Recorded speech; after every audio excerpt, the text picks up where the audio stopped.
Welcome to the Lonely Commuter's 7 Coolest People on the Planet. My name's Roger, and every week I invite 7 people to sit shotgun with me as I ride home on my commute, who I think are some of the coolest people on the planet. So, let's just get to it. Number 7, John Kramer. I love books, but this guy really loves books. While cleaning out his parents' cabin in Canada, he found 2 overdue books. They were overdue by 42 years. But when he found them, he brought so much joy to him, the remembering his parents and the times they took him to the library, that he wanted to do something for the library. So he sent them a check for over $1,500 in late fees. 5 cents for every day. That is a bibliophile. Number 6, Jeannie Robinson and her son, Andy, go to the store together all the time. But it's a never routine trip because Andy has cerebral palsy. For Andy, that means he has a limited vocabulary and he limps and he's in a lot of pain a lot of the time. So sometimes going to the store isn't fun. This time, in this video, shows that he did have a good time.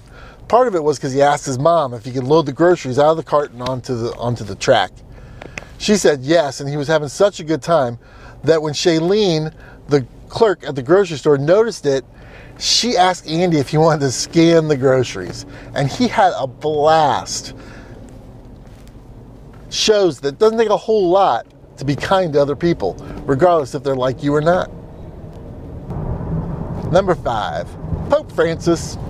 Pope Francis is probably going to wind up on this list a lot because he is one of the coolest people I know. At his New Year's Eve Mass, and during his homily, he started talking about social media and some of the things that happen when we rely on it too much.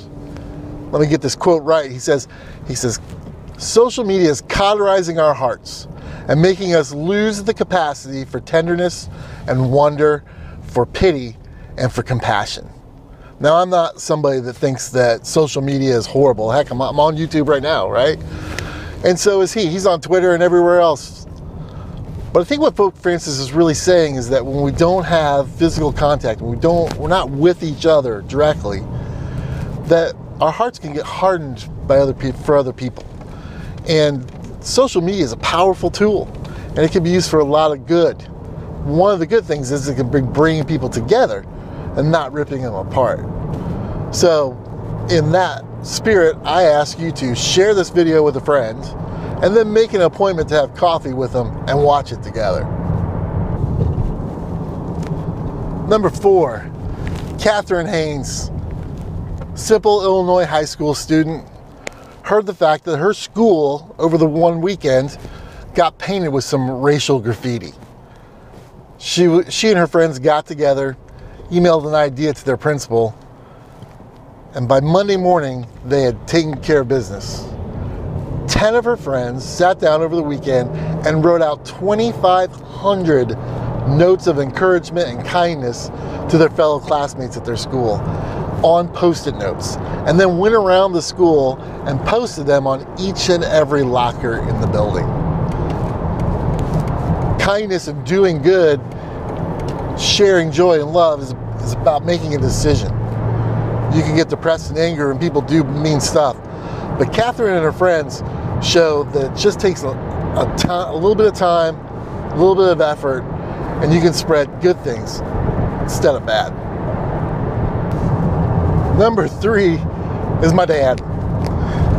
I am very fortunate and very blessed in my life to have a man who loves me unconditionally as my dad.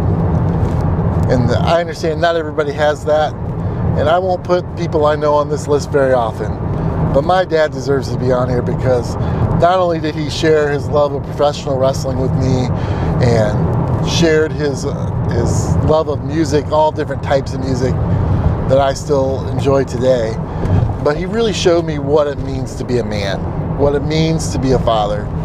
And he's not perfect, I'm not perfect, but it's about the effort.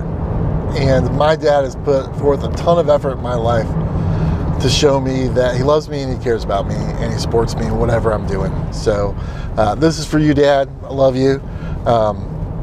By the way, in that picture, He's literally saying, you better not post that on Facebook.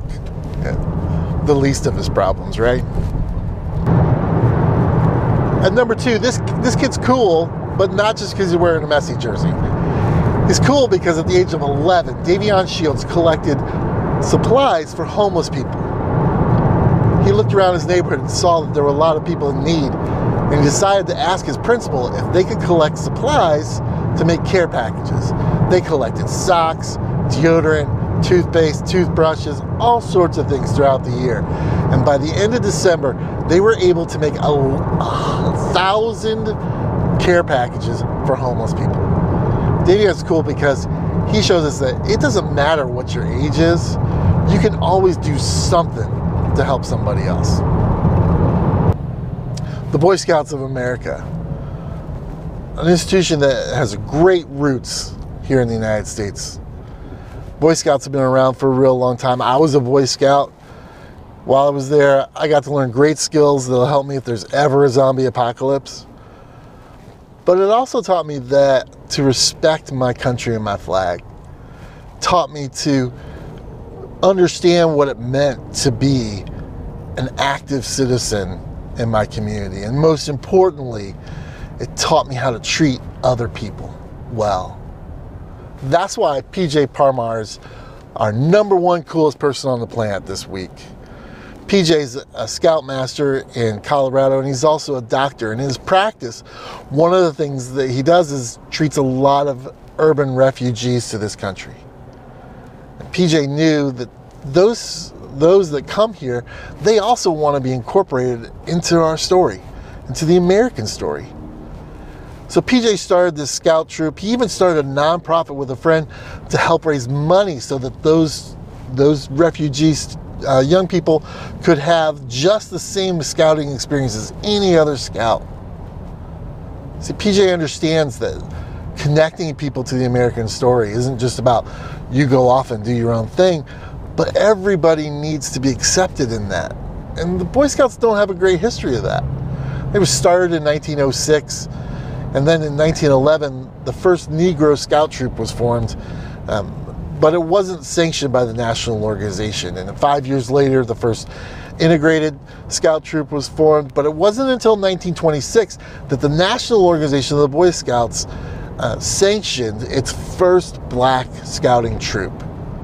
In 1932, with the Cubs program, Cub Scouting, they needed volunteers. And so den mothers were created, first women leaders inside their organization.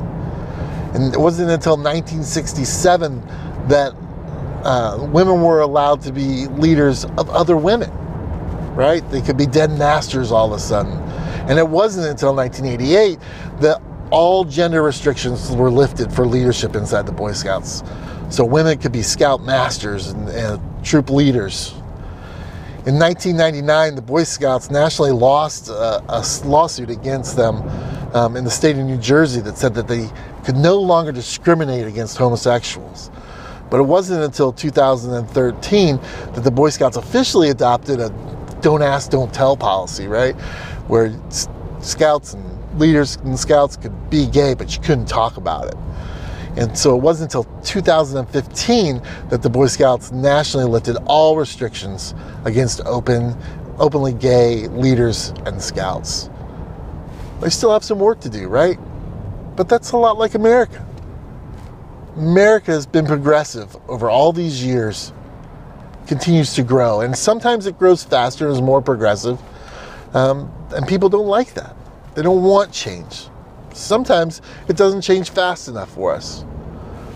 But the thing is it always changes. It's always growing. It's always moving forward. So here's to our #1 coolest person on the planet, J Parmar. PJ, thanks for doing everything you can to include everybody in the American story, regardless of where they come from. Because in the long run, that's what makes America what it is. So PJ, I salute you. Thanks for keeping America great.